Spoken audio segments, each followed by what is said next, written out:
Welcome to U.S. News. We've gone through a lot of the day's headlines. Yeah, it's Monday, May 26th, and there's quite a mix. We're trying to piece it together for you. Okay, so let's start with Memorial Day observances. Right. President Trump was at Arlington National Cemetery. Honoring fallen soldiers, and USA Today mentioned he spoke about their ultimate sacrifice. A solemn moment. Absolutely. A moment for reflection. And speaking of national focus, there's this interesting proposal from Trump. The Harvard funding thing. Yeah, exactly. Reuters reported he's considering redirecting about $3 billion in federal grants away from Harvard. And towards U.S. trade schools instead. That's the idea. It could be a pretty significant policy shift, for education and skills training. Definitely something to watch. It really brings up questions about, well, where we prioritize education funding. For sure. Also on the federal level, Reuters had updates on those FBI investigations. Still looking into the Dobbs leak and the White House cocaine incident. Yep, both probes are active. High-profile cases still drawing attention. Keeps those issues in the news cycle. Now, shifting to public safety, there's a really distressing story from California. Oh, the daycare incident. Just awful. Yeah, 2 women arrested. It involves the death of a 3-month-old baby at what seems to be an unlicensed daycare in Royal Oaks. NBC News and KRON4 had details. Involuntary manslaughter charges against Maria Marquez, 62, and Johanna Marquez, 35. It's just heartbreaking and immediately makes you think about regulations for daycare, doesn't it? Absolutely. The safety of kids in childcare is paramount. A real tragedy. And on a different safety front, there was an arrest at JFK Airport. Right, Joseph Neumeyer, a dual U.S.-German citizen. Yeah, accused of attempting to firebomb the U.S. Embassy in Tel Aviv back on May 19th. Justice.gov and the BBC reported he allegedly used Molotov cocktails and made threats online. It's concerning. Threats against diplomatic missions are always serious. Definitely.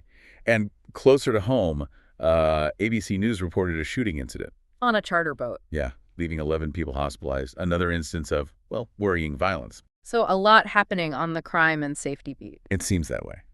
We also need to mention the passing of a couple of prominent figures. Yes, former Congressman Charles Rangel has died. A really major figure. Served Harlem for decades. 94 years old. He was the first Black chairman of the House Ways and Means Committee. Huge legacy. No question. The New York Times, CNN, they're all covering his impact. And also Phil Robertson passed away. From Duck Dynasty, right? He was 79. Yeah, reports say he battled Alzheimer's. People and Fox News had the story late yesterday. He certainly made a mark on popular culture in his own way. Okay, let's turn to international relations, but with a direct U.S. connection. You mean Homeland Security Secretary Kristi Noem's visit to Israel? Exactly. She was there yesterday and today, the 25th and 26th. And this followed that awful murder of Israeli embassy staff right here in D.C. on the 21st. Right.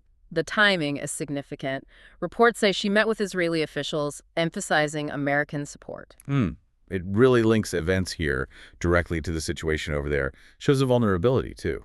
It does. And on a broader strategic note, there's new U.S. intelligence about Pakistan. Ah, about their nuclear program. Yes. Business Standard and Yahoo News are reporting that Pakistan seems to be modernizing its nuclear arsenal, apparently with Chinese support. Well, that's definitely a development that raises geopolitical concerns, doesn't it? Yeah. Could shift dynamics in the region. It's another piece of that complex global security puzzle. So when you look at all this... Yeah, from Memorial Day reflections and potential policy shifts to crime to these international events. It all feels interconnected somehow. These aren't just separate stories. Exactly. They influence each other and they shape the landscape we're navigating. Which brings us to a final thought for you listening.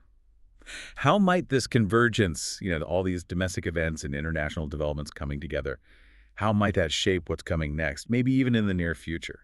What does it all mean for our understanding?